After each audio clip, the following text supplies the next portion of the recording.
You're not being supportive of our family. Charlotte said it like it was a moral failing, as though refusing her request was a betrayal of blood and loyalty. All I'd done was say no. No to looking after her baby for the weekend. No because I had a doctor's appointment. Just a follow-up after my knee surgery. But apparently, needing one Saturday for myself meant I no longer deserved to be called her mother. I was sitting on the edge of my bed when the call came through. The late Friday sun was slanting in at that golden angle that makes the dust motes look like tiny stars. I'd just finished folding a small basket of towels, still warm from the dryer, their faint lavender scent curling up into the air. My phone lit up on the bedside table. Charlotte. I hesitated before answering. My daughter rarely called just to chat. Her voice usually arrived with a need tucked inside it. "Hello, love," I said. She skipped over any greeting. "Hi, Mum. Can you watch Sophie this weekend? Andrew and I have that work retreat in the Cotswolds, and Harry's staying with his parents. We'll be back late Sunday." There it was. Efficient, unapologetic, as though my time was just a drawer she could open at will. I took a breath. "I'm sorry, Charlie, but I can't this weekend. I've got a medical appointment on Saturday morning. Just a follow-up, nothing dramatic, but the timing's tight." I hesitated, then added, "And if I'm honest, my knee's still a bit sore in the mornings. 2 full days with a 10-month-old might be more than I can manage right now." Silence. A silence so clean and sharp, it felt like a slap. "Wow," she said finally, each letter dipped in frost. "Okay. I guess you're just not being very supportive of our family." My lips parted to protest, to remind her of the thousands of pounds I'd given her for the deposit on this very house. The countless hours spent rocking Sophie when she was colicky, the nights I'd stayed over so she could sleep, the meals cooked, the costumes sewn, the emergencies covered. But I closed my mouth again. What was the point? "I just didn't expect this from you," Charlotte continued, her tone making it sound as though my refusal had rewritten every sacrifice of the past. "We really needed you this weekend. I don't know what we're going to do now." "You're her parents," I said quietly. "You'll figure it out." She hung up. No goodbye, just the clean click of disconnection. An hour later, my phone chimed with a message. I opened it without thinking and read the words twice, then again. "Please don't come by the house anymore. It's time for some boundaries. We've changed the locks." At first I thought I'd misread it. My eyes went over the sentences again, each one hitting like a stone.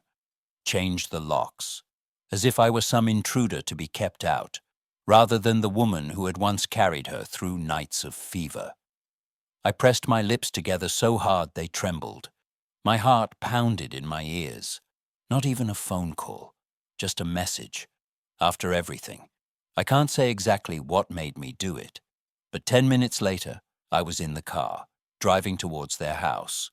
Call it instinct or disbelief, or the refusal to accept that a relationship could be ended with 2 sentences and a locksmith.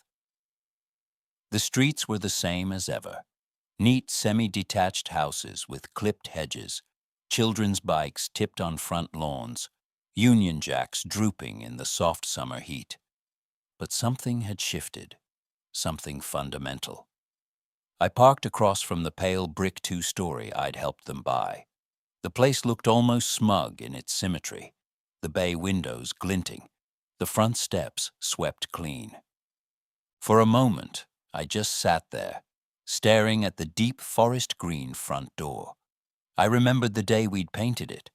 Charlotte heavily pregnant with Sophie, her belly round beneath an old sweatshirt, her eyes tired but lit with anticipation.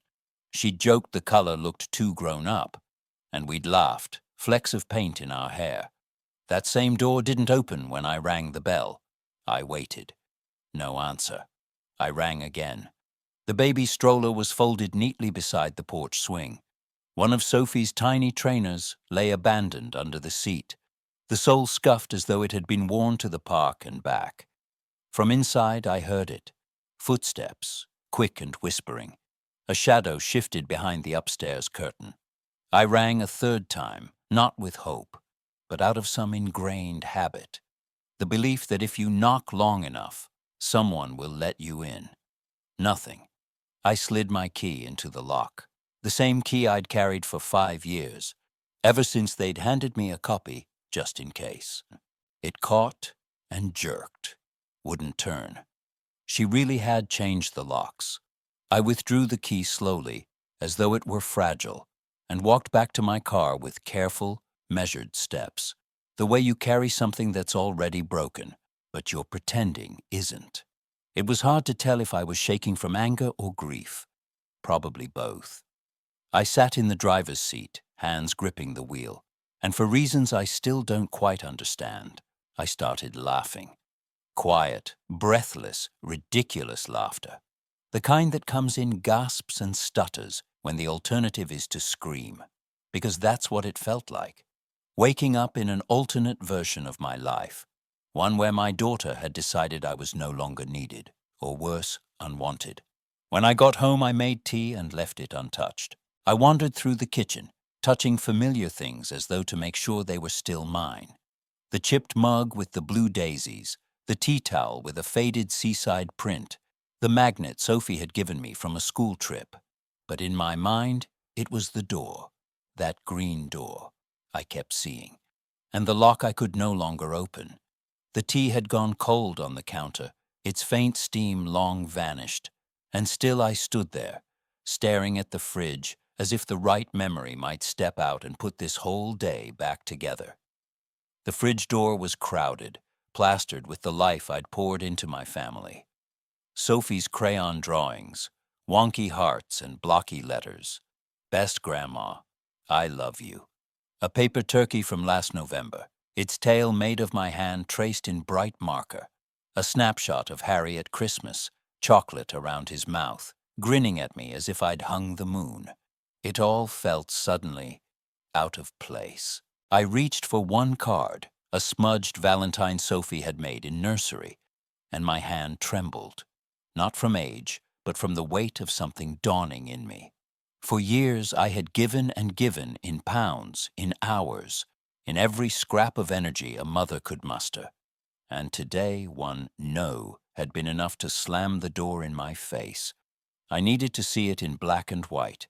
I left the kitchen and went to the study, really just the smallest bedroom, lined with shelves and smelling faintly of old paper. I pulled open the bottom drawer of the old oak filing cabinet. Inside was the big yellow folder, the one with a fading black label across the top. Family, expenses. I'd never kept it as leverage. I'm a librarian by nature, by instinct. I keep records.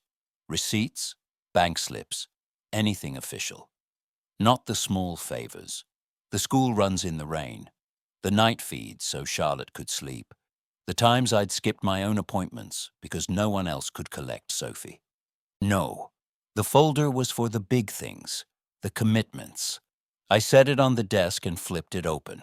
The first page I pulled out was a cashier's check stub, $12,000. The down payment on their house. I'd written the check without hesitation when the bank refused their full mortgage application. The ink on the stub was faded, but I could still remember the look on Charlotte's face when she rang to tell me they'd finally been approved. She'd said thank you, of course, but she'd also said, we couldn't have done it without you. Next came another slip, $4,300 to cover Sophie's hospital bills when Andrew's work contract ended abruptly. I'd paid within the week, my own savings account lighter, but the thought of my granddaughter in a hospital bed made the decision instant. There was the $800 for the top-of-the-line pram Charlotte swore she needed. It's ergonomic, Mom.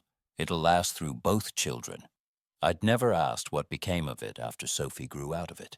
Tucked behind that was a typed invoice for Sophie's Montessori tuition. 3 months' worth. They'd been between commissions again. And then there were the odd sums. $500 for Andrew's dental work, $200 for a replacement boiler, $350 here, 200 there. I sat back in my chair. The pattern was so clear now, it was almost embarrassing I hadn't seen it sooner. A cycle. The call for help. My immediate yes, even if it meant shifting my own plans, sacrificing my own needs. Their relief, their gratitude, silence, until the next crisis. And always, the unspoken rule. If I ever didn't say yes, the air would turn cold. I thought of the times that cold had wrapped around me. The christening, when I'd asked if they could change the date because it clashed with my physiotherapy. Charlotte had called me difficult and told me not to make it about myself. The anniversary trip I couldn't attend because of my blood pressure. She'd gone weeks without speaking to me. Each time I'd broken first, arriving with gifts, with apologies I didn't owe, because the alternative felt like losing her. But here I was, having lost her anyway. I glanced back at the folder. This was the life I'd built for them. Financial scaffolding, emotional labor, constant presence. And yet, one weekend's refusal, and I was out.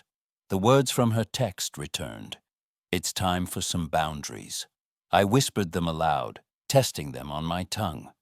They sounded almost laughable, coming from someone who'd used my home like a second kitchen, my bank account like a standing order, my time like an on-call service. But the more I repeated them, the more something twisted inside me. Who had set boundaries for me? Who had ever asked if I was coping? If my knees still ached after climbing the stairs? If I'd eaten dinner, or needed company, or simply wanted a conversation not rooted in need? The answer was simple: no one. I reached for another sheet from the folder, a scribbled note from Charlotte years ago. Mum, I hate to ask, but could you help us cover rent this month? Promise it's the last time.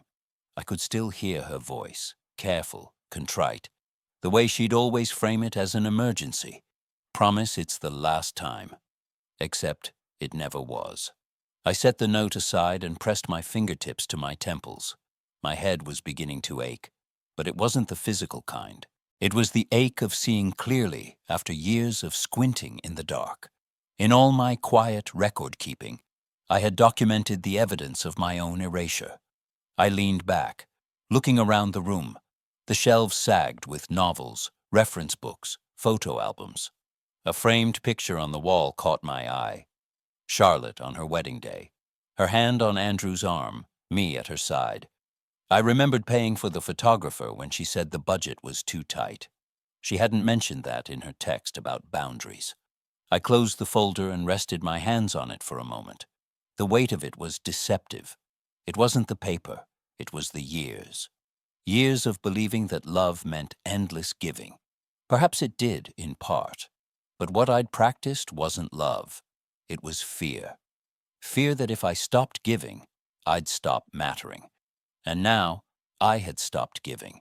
And I was being told I no longer mattered anyway.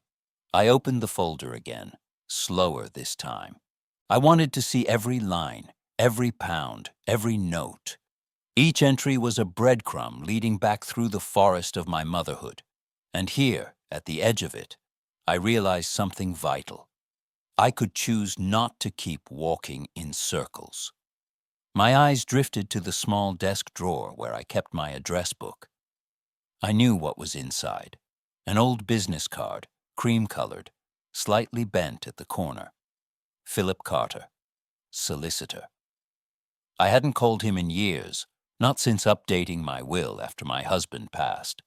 But Philip had known me since Charlotte was still in school, and he had always spoken to me like I had a mind worth listening to. I reached for the drawer, then stopped. Not yet. First, I wanted to be absolutely certain.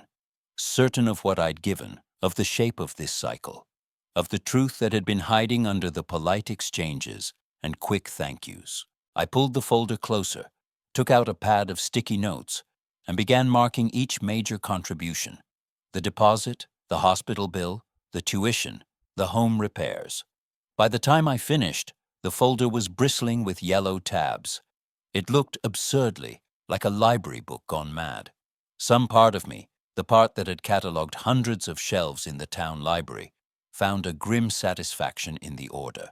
If Charlotte ever claimed she'd built her life without my help, I could prove otherwise. Not that I wanted to. Not that I intended to. No, this wasn't about her seeing it.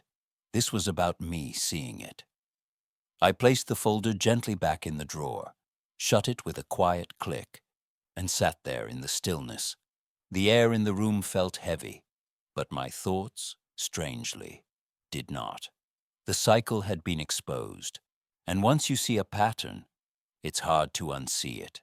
I thought of Charlotte's face when she said, "I just didn't expect this from you." How certain she'd sounded, how entitled to my time. I realized with a start that she had never once considered the possibility of a no. That had been my doing. I'd taught her to expect the yes. And now it was time to teach myself something else entirely. The house was quiet except for the faint hum of the boiler. I stayed there in my study, staring at the closed drawer where the yellow folder lay. I could feel its weight, even with the wood between us. 10 years of records, each page a small, tidy record of my own undoing. For a long time, I didn't move. My hands rested in my lap. My knees ached in that familiar, nagging way, and my mind ticked over like an old clock gearing up for a chime. This wasn't just about a changed lock. It was about a lifetime of saying yes before I even considered no. About allowing help to become expectation, and expectation to become entitlement.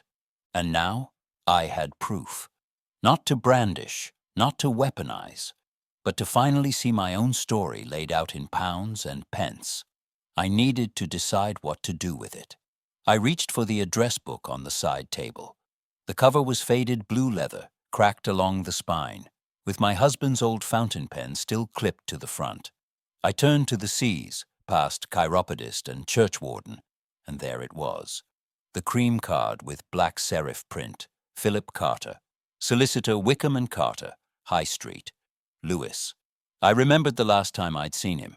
6 years ago, in the same office he'd occupied for decades, lined with heavy books and smelling faintly of old wood polish. We'd met to update my will after David died. Philip had been thorough, speaking plainly, never rushing. He'd asked about Charlotte then, about the grandchildren. I'd told him we were close. I wondered what I'd tell him now. Before I could talk myself out of it, I picked up the phone. My fingers hovered over the keypad for just a second longer than necessary. Then I dialed. "Wickham and Carter," a young voice answered. "Abigail speaking. How can I help?" "Hello, dear. My name is Margaret Ellison. Maggie. I was a client of Mr. Carter some years ago. I'd like to make an appointment with him, at his earliest convenience." "Certainly, Mrs. Ellison," she said, the click of her keyboard sharp through the receiver. "Let me check his schedule. We can fit you in Tuesday morning at 10 o'clock. Will that work for you?" "Perfect, thank you. Do you need a reminder call the day before?" "No, that won't be necessary." I ended the call, setting the phone down with deliberate care. Something shifted in me then. Not anger, not even grief, but a quiet, steely thread of resolve. I wasn't planning to march into Charlotte's driveway waving legal papers. I wasn't going to sue anyone. But I wanted clarity. I wanted to understand on paper what I had built and what I had handed over. And perhaps for the first time, I wanted to make choices about who would hold my trust, literally and figuratively, without asking Charlotte's permission. I went to the hall cupboard and pulled down an old, slightly dented storage box labeled House. It hadn't been opened in years. The lid released with a dry sigh. Inside were deeds, receipts, insurance forms, the skeletal history of a home. I sifted through until I found the one I remembered, the equity loan agreement. My name, neat and firm in blue ink, sat just beneath theirs. Co-signer. No ownership, no say, only responsibility. I'd signed it when they decided to expand the kitchen and add the nursery for Harry. The bank hadn't approved them alone. I'd been their safety net. Next came another folder, my retirement account statements. Several large transfers to Charlotte's account, spread over the years. She'd called them bridges between jobs, or just until Andrew's commission comes through. I had never once asked for repayment. Somehow, the thought of needing it back had felt more shameful than giving it. I spread the papers out across the dining table. Sunlight from the back garden poured over them, warming the ink and the faint pencil notes I'd made in the margins. Each page told the same story. I had helped them build a life, a comfortable, secure life. But I wasn't part of it, not in the way they were part of mine. I remembered something Charlotte had said last year, almost in passing. She'd been complaining about Andrew's mother. She always tries to insert herself. I can't stand the guilt trips. I wish she'd just back off. At the time, I'd nodded, sympathetic. Now I wondered if it had been a warning or a test. The thought made me sit back hard in my chair. I looked around my home, the blue floral curtains I'd chosen, the oak bookshelves David and I had built, the rocking chair in the corner where Sophie had once curled against me to read. Everything here was mine, paid for, cared for, loved by me. And yet, I'd been spending most of my energy shoring up someone else's house, someone else's comfort. The irony wasn't lost on me. I stood, knees creaking, and returned to the study. From the bottom drawer of the tallboy, I took out 3 large envelopes I kept for record-keeping: medical, home repairs, and Charlotte. I opened the last one. Inside was every thank you card, every printed receipt, every bank slip I'd saved. Not for proof, but for memory, for the record of where I'd placed my love. The earliest dated back 12 years, 2,000 tollen for a deposit when Andrew lost his job, and they had to move quickly. I remembered Charlotte's voice on the phone. "Mum, I wouldn't ask if we weren't desperate. I hate this. I hate asking you, but there's no one else." I'd said yes before she'd even finished. Then came the others, like a breadcrumb trail through a forest. The daycare fees, the gap months in rent, the orthodontic deposit for Sophie's braces, always framed as temporary, always described as the exception. But the exceptions had become the rule. The problem with being a lifesaver is that no one thinks of you until they're drowning. And when they're back on dry land, they forget who pulled them out. I placed the envelope on the desk beside the folder. The sight of the two together was clarifying. This wasn't love, not in the way it was meant to be. This was maintenance, service, supply. And whenever I faltered, whenever I needed something for myself, the supply was cut, but not by me, by them. Well, not anymore. By the time Tuesday came, I'd rehearsed what I'd say to Philip 100 times. I wanted to revoke the power of attorney I'd given Charlotte all those years ago, a practical choice at the time, in case anything happened to me. And I wanted to change my will. I wanted the house, the accounts, everything I'd worked for to go to someone who valued me, not just my resources. Olivia Bennett, my niece, my sister's only child, had never asked for anything but my company. She visited every year, called for no reason, once drove across 2 counties to bring me soup when I was ill. If anyone had earned the trust of my life's work, it was her. I slipped Philip's card into my handbag, alongside the equity loan papers, the bank statements, and the Charlotte envelope. I didn't need all of it for the appointment, but I wanted it with me, like armor. When I zipped the bag shut, the sound was crisp, final. The decision was made. The meeting with Philip Carter was exactly what I'd hoped for. Measured, calm, utterly without judgment. His office was the same as I remembered. Warm wood paneling, shelves of leather-bound law books, the faint scent of polish and old paper. He shook my hand firmly and listened without interrupting as I explained my situation. When I told him about the lock change, his eyebrows lifted ever so slightly. "That's an unusual step, Margaret," he said carefully, especially without prior discussion. "It wasn't a discussion," I replied. "It was a statement. and I'd like to make a few of my own. Within an hour, the power of attorney naming Charlotte as my sole representative was revoked. A fresh will was drafted, removing her and Andrew entirely, naming Olivia as my primary beneficiary. Philip assured me the documents were airtight. When I signed the papers, my hand was steady. By the time I left his office, the early autumn air felt lighter. I wasn't jubilant. This wasn't a victory lap. It was more like setting a bone that had been broken for years without treatment. Painful, necessary, and oddly relieving. But there was one more step. On the bus ride home, I took out my phone and logged into my banking app. Charlotte had standing access to my savings. Not because she was meant to dip into it, but because, as she'd once put it, it's just easier in case of emergencies. That ease had cost me thousands over the years. I went straight to the branch. The manager, a kind man named Alan who'd known me since David and I opened our joint account, guided me through the process of removing her as an authorized party. We also canceled the automatic transfers I'd set up for Sophie's tuition and their mortgage top-up. It took less than 30 minutes. The moment I walked out of the bank, I knew the silence wouldn't last long. It didn't. 2 days later, the phone rang at 8:30 in the evening. I saw Andrew's name flash on the screen. I considered letting it go to voicemail, but something in me, perhaps the same part that had filed all those receipts, wanted to hear exactly what would come. I answered.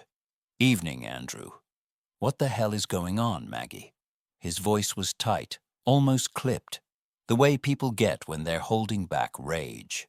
"I'm not sure what you mean," I said evenly. "Charlotte just tried to pay Sophie's school fees, and it bounced. She said the standing order's gone, and when she checked, you've blocked her access to the savings account. What's going on?" "What's going on," I repeated slowly, "is that I've decided to handle my own finances from now on. Sophie's education is her parents' responsibility, not her grandmother's." There was a pause, then a bitter laugh. "You're joking. You've been paying for years. You can't just—" "I can," I cut in, "and I have." "That's unbelievable. You know this will put Charlotte in a terrible position. She's stressed enough as it is. Why now? What's changed?" I felt the words rise before I could stop them. What's changed is that I said no to 1 weekend of free childcare and found myself locked out of my own daughter's home.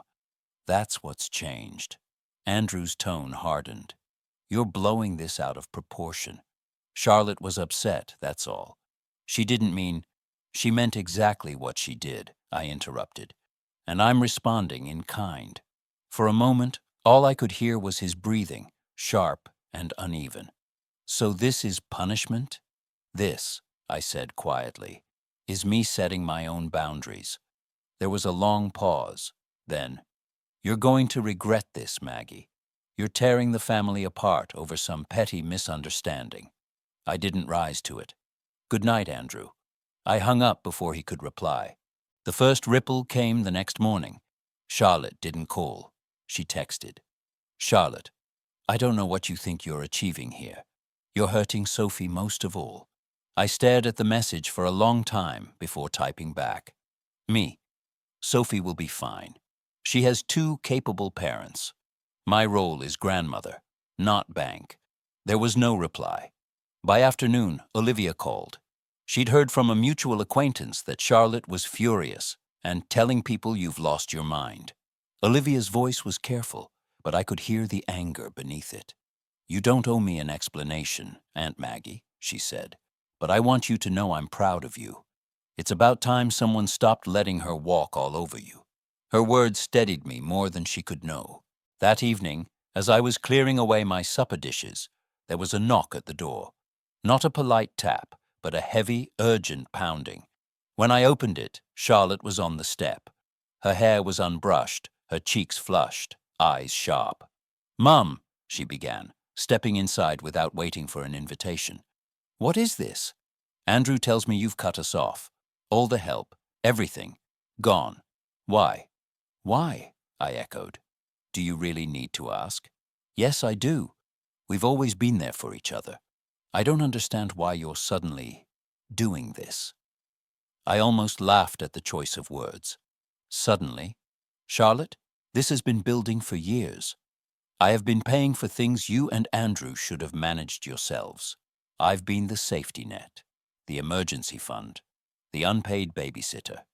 And the moment I asked for one weekend to myself, you changed the locks. Her lips pressed into a thin line. I was hurt. I thought you were turning your back on us. I wasn't turning my back. I was asking for space. And you slammed the door, literally, in mine. She shifted, folding her arms. So this is revenge? No, this is correction. I've been giving beyond my means. Not just money, but time, energy, dignity. That stops now. You're unbelievable, she snapped. You'd really let Sophie suffer because of some pride. I stepped closer, my voice firm. Do not use Sophie as a weapon in this conversation. She has 2 parents. She'll be fine. What she won't be fine with is learning that love means constant sacrifice from one side and constant taking from the other. Charlotte's eyes glistened, but whether from anger or hurt, I couldn't tell. Fine, she said finally, if that's how you want it. She turned on her heel and left, the door slamming behind her. When the silence settled again, I realized something extraordinary. I wasn't shaking.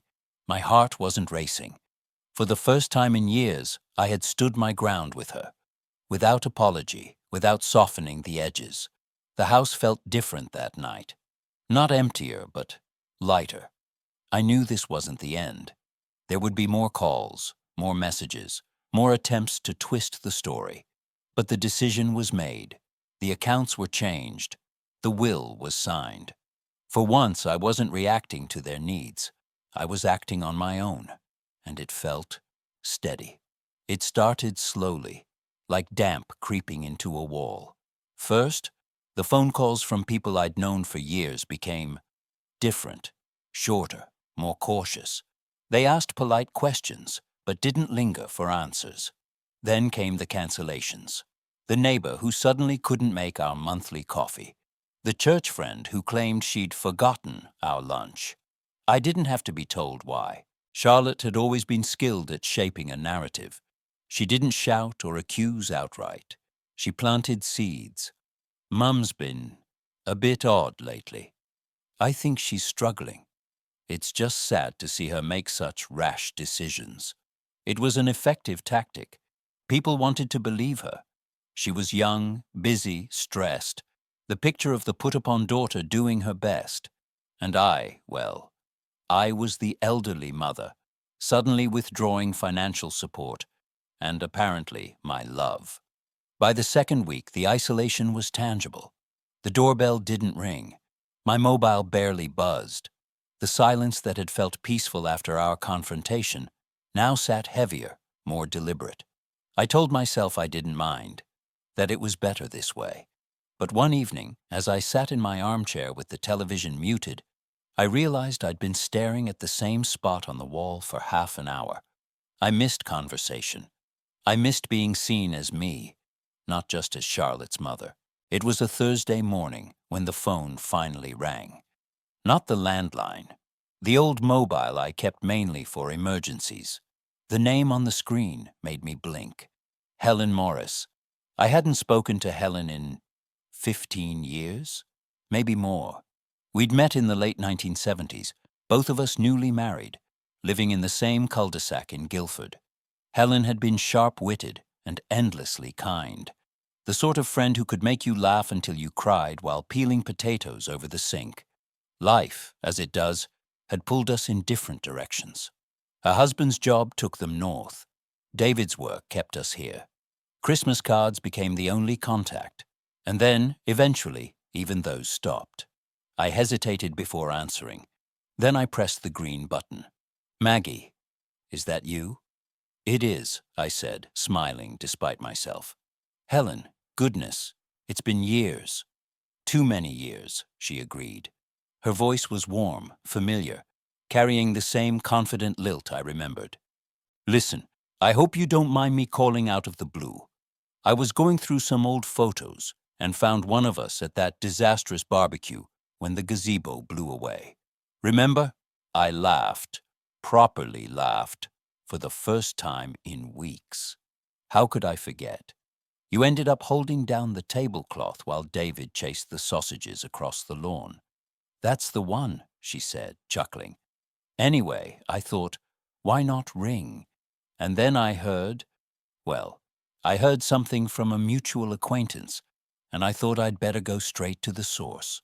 I knew instantly what she meant. You've spoken to Charlotte.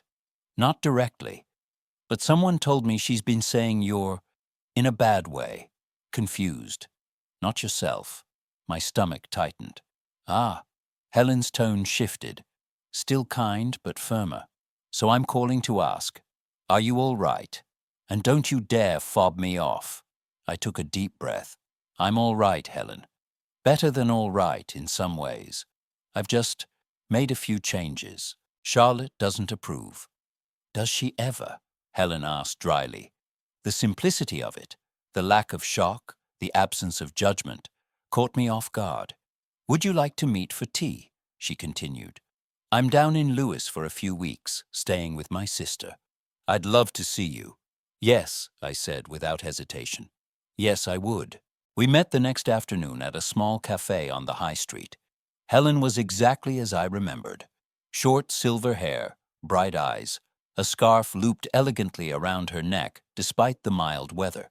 We ordered tea and scones, and for the first 20 minutes we talked about everything but Charlotte, old neighbors, the music we used to play at our dinner parties, the state of the world. Eventually, though, she leaned back in her chair and said, All right then, tell me what's really going on. I told her. Not every detail, but enough. The lock change, the years of financial help, the confrontation, the revoking of power of attorney. Helen listened without interrupting, her expression unreadable. When I finished, she set down her cup. Maggie, I'm going to say something, and you might not like it. But you've been an easy mark for years. Charlotte's had you on the hook because you love her, and because you're decent, and because you were afraid of losing her. She's used that. And now that you've cut the line, she's flailing. The words landed like pebbles in a still pond, ripples of truth spreading outward. I suppose I always thought, that's what mothers do, I admitted. Helen shook her head. Mothers love. They support when it's needed, but they don't bankrupt themselves, financially or emotionally, just to keep the peace. That's not love. That's surrender. I swallowed, feeling the sting behind my eyes. You make it sound so simple. It is simple, she said. It's not easy, but it's simple. You've taken the hardest step. You've said no. Now you have to hold it. We finished our tea, and as we stood to leave, Helen reached for my hand. You're not alone, Maggie. And if she's telling people you've lost your mind, well, then we'll just make sure enough people hear the truth. Over the next week, Helen kept her word. She rang every other day, sometimes just to tell me a ridiculous story, sometimes to invite me out for a walk or a coffee. She even stopped by with a bunch of daffodils because your windowsill looked too bare. It wasn't that she fought my battles for me. She didn't call Charlotte or confront anyone on my behalf, but she reminded me by her presence that I was still part of the world. The silence in the house no longer felt like exile. It felt like space. Space I could choose to fill. One afternoon, Helen and I sat on the seafront at Brighton, wrapped in our coats against the wind. She told me about her own daughter, who'd once tried something similar. Subtle manipulations, emotional leverage. I cut her off for 2 years, Helen said plainly. It was the only way she learned I wasn't her personal safety net. We're fine now, better than fine. But it only happened because I stopped feeding the machine. I thought about that long after she dropped me home. The following Sunday, I went back to church for the first time in a month. A few people gave me wary glances, but I noticed something else. Mrs. Carter from the choir smiled at me, properly smiled, and came over to say she'd heard I'd been taking some much-needed time for yourself. Helen had been talking, and unlike Charlotte's whispers, her version didn't paint me as unstable. It painted me as someone finally standing up for herself. Walking home, I realized the weight on my chest had eased. The isolation Charlotte had tried to build wasn't holding, not completely. I still didn't know what she'd do next. But for the first time, the thought didn't fill me with dread, because I wasn't standing alone anymore. It was Olivia who called the following Saturday. Her voice came through bright and unhurried, as if she hadn't noticed the tension swirling around the rest of the family. "Aunt Maggie," she said, "are you free tomorrow? I was thinking we could drive down to the coast. You know, that little village near Eastbourne, where you and Uncle David used to take me for fish and chips." I smiled into the receiver. "Burling Gap? That's the one. Tide's low tomorrow afternoon. Perfect for a walk." For a moment I hesitated. Part of me still wanted to keep my head down, to avoid stirring anything that Charlotte could twist into another grievance. But Olivia had a way of cutting through all that noise. "I'd like that very much," I said. She arrived just after 10 the next morning in her little navy Mini, a tartan blanket folded neatly on the back seat. We drove with the windows cracked, the autumn air briny and cool. We didn't talk about Charlotte at first. Instead, we let the conversation wander. The traffic on the bypass, the new coffee shop that had opened near Olivia's flat, the ridiculous price of petrol. When we reached the coast, the sky was an impossible blue, the kind you only get after a night of rain has scrubbed it clean. The sea stretched out in silver bands, gulls wheeling overhead. Olivia parked on the cliff and grinned. "You ready for the climb down?" "Ready as I'll ever be," I said, eyeing the wooden steps zigzagging to the shingle below. We descended slowly, the air growing saltier with each step. When we reached the beach, the sound of the waves filled everything. A steady, rhythmic hush, like a giant breathing. We walked along the water's edge, our shoes sinking into damp sand. Olivia skipped ahead at one point, picking up a smooth piece of driftwood and holding it out like a sword. "Remember when you used to tell me the sea keeps secrets?" I laughed. "I might have been trying to make you stop throwing rocks at the waves." "You also said," she continued more seriously, "that if you listened long enough, the sea would tell you what you needed to hear." I'd forgotten that, but as I looked at the restless water, I realized it was true. Not in some mystical sense, but because the sea forced you to slow down, to match its rhythm. We found a bench tucked into the dunes and unwrapped the sandwiches Olivia had brought.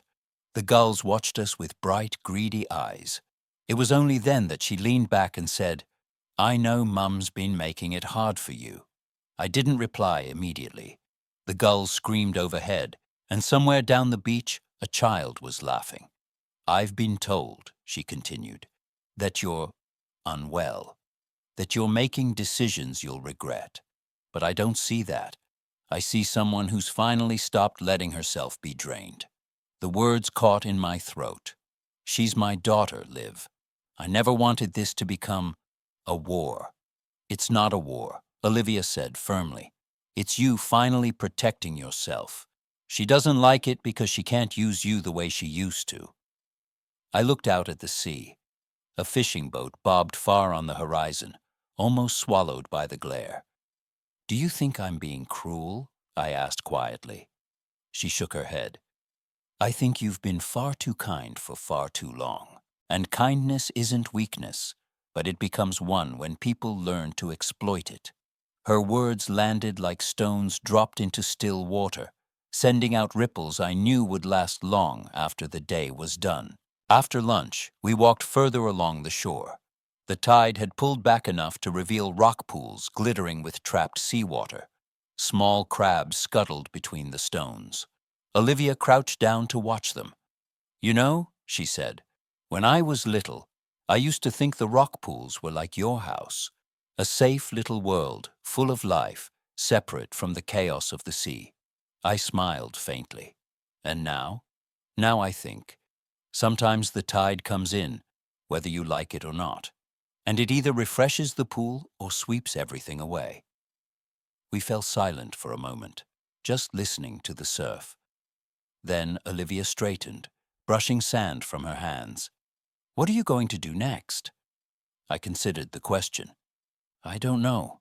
I suppose keep going. Hold the boundaries I've set.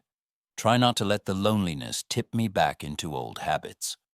"You won't be lonely," she said without hesitation. "Not while I'm around. And I'll tell you something else. People are starting to notice. They're starting to see the truth. It might take a while, but the tide's turning." By the time we climbed back up to the car park, the sun was beginning its slow slide down the sky, painting the water in bands of gold. We sat on the bonnet, sharing a thermos of tea, neither of us in any hurry to leave. Olivia looked at me over the rim of her cup. "Do you remember the first time you brought me here?" "I must have been about 7. You told me the sea can take things away, but it can also give them back, if you're patient." I nodded. "I still believe that." She reached out and squeezed my hand. "Then maybe it's time to let it give you something back." I didn't answer, but as the wind whipped around us and the waves hissed against the shingle, I felt something shift inside me. Not quite hope, but the quiet knowledge that I wasn't standing on this cliff alone. That night, back in my kitchen, I unpacked the leftover sandwiches and rinsed the thermos. The house was silent again, but it didn't feel empty. It felt held, somehow, by the memory of the sea's constant rhythm and Olivia's steady voice, Charlotte's disapproval, her campaigns, her twisting of the truth. All of it felt a little less suffocating, because I had been reminded of something the tide knew all along. Even when the water pulls back, it will come in again, and when it does, it can bring new life. The Sunday after my day by the sea with Olivia, the weather turned. A curtain of fine rain hung over the rooftops, the kind that soaks you before you realize it's falling. I stayed inside, moving slowly between the kitchen and the sitting room, the house carrying that quiet, almost muffled sound rain brings. It had been nearly 3 weeks since Charlotte's last visit, or, more accurately, since the day she'd tried to let herself in with the new key and found the lock changed. Since then, there had been only silence. Well, silence from her lips.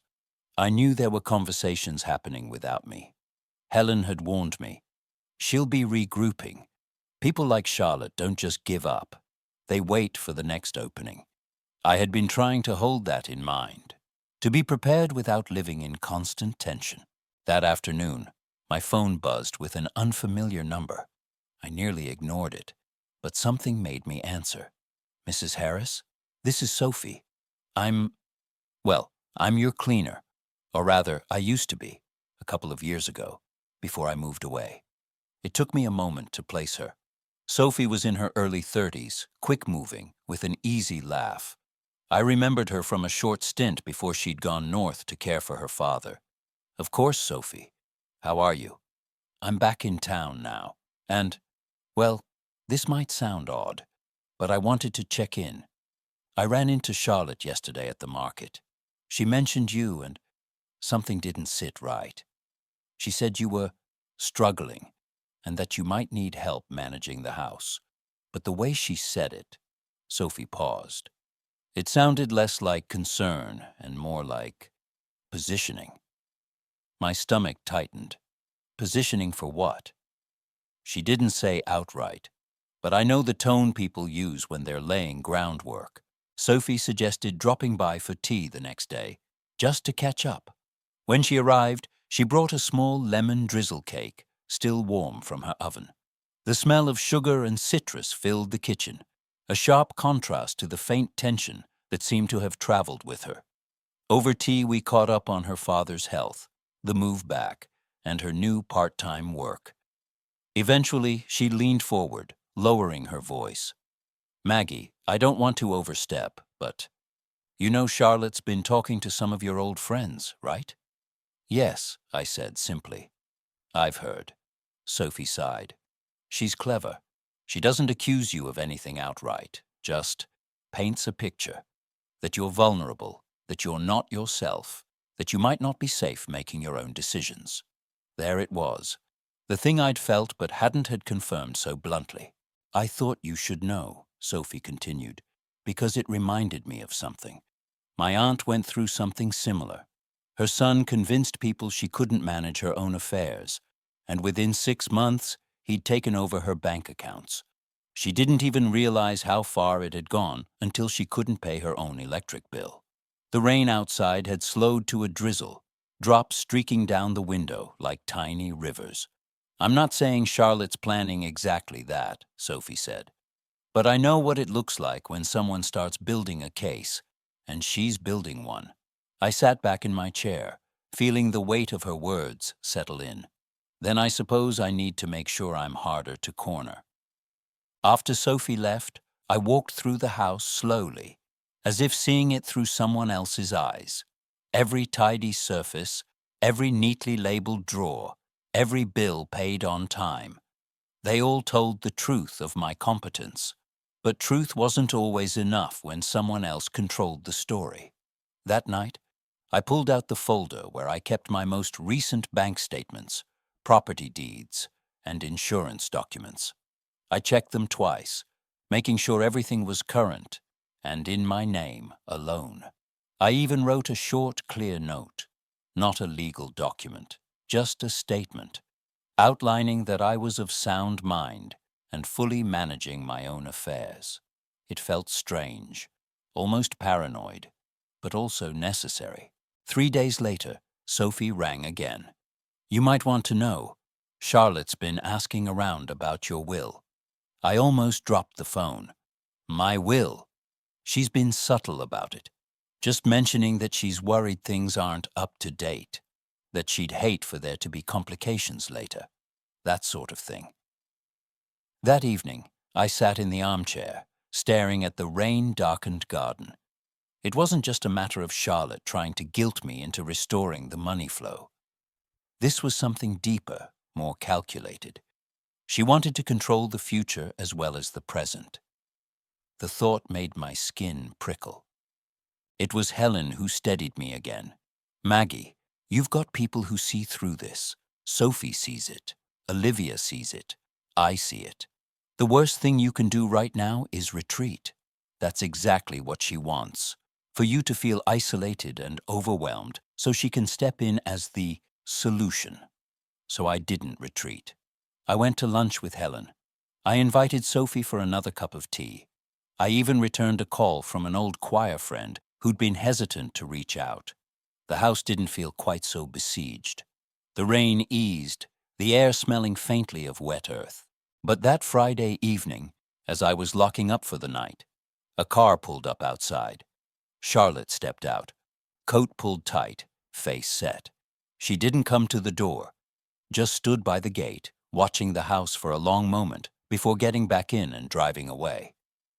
I stood at the window long after the sound of her engine faded, a strange mixture of sadness and resolve tightening in my chest. Because now I understood what Sophie had meant by positioning. And I knew, without doubt, that the real confrontation was coming. It happened on a Tuesday morning. The air was crisp, the sky pale with that early winter light that makes everything look sharper, cleaner. I was in the kitchen, pouring hot water over tea leaves when the sound came, the letterbox snapping shut. I found the envelope on the mat, my name written in Charlotte's unmistakable looping script. No return address. For a moment I simply stood there, the paper cool in my hand. A dozen possibilities raced through my mind. Another demand, another accusation, another attempt to make me bend. I opened it slowly, sliding my finger under the flap. Inside was a single sheet of paper. Mum, you've made this so much harder than it needed to be. We could have worked together, but instead you've chosen to shut me out. You've damaged this family more than you realize. When the time comes, don't expect my help. Charlotte. No love, no warmth, just a warning, or perhaps a promise. I set the letter on the table and sat down, my hands were steady. For a long time, I stared out the window at the bare branches of the apple tree. I thought about the girl Charlotte had once been, sharp-eyed, fiercely independent, laughing with her hair flying in the wind. I thought about the woman she had become and the walls she had built to keep her version of the world intact. And then I thought about myself. I had spent so many years in that quiet, unquestioned role. The giver, the fixer, the safety net. I had thought that by pouring myself into my family, I was securing my place in it. But the truth was harsher. The moment I stopped pouring, they were willing to push me out entirely. The difference now was that I no longer saw that as my destruction. I saw it as my release. That afternoon, I called Helen. "She sent me a letter," I said.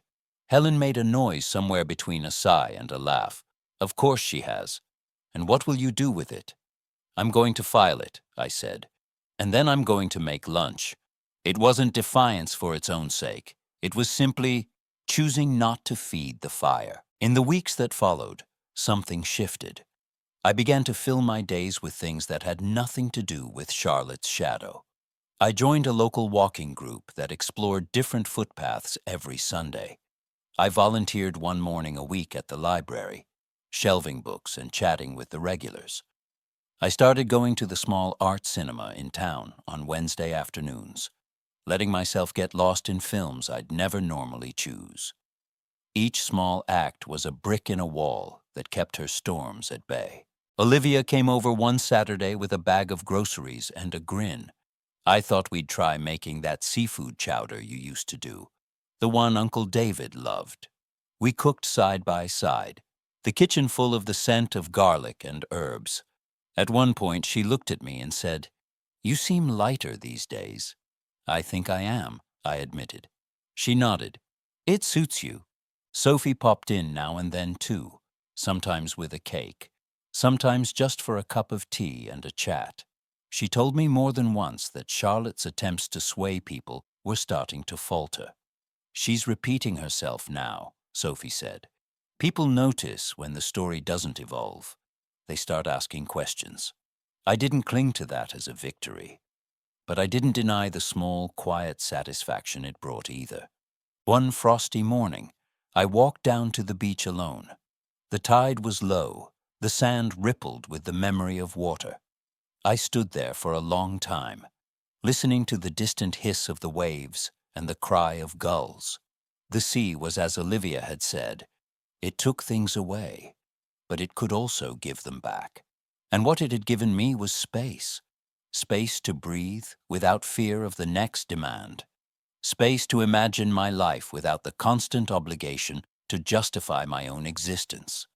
I still kept Charlotte's letter in a folder with other documents, not as a wound to reopen, but as a marker, a reminder of the day I realized I no longer had to twist myself into shapes that pleased someone else.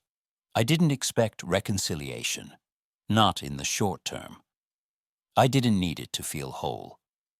Because freedom, I had learned, wasn't always about running towards something new. Sometimes it was about standing still, firmly rooted, while the storm moved past without carrying you away.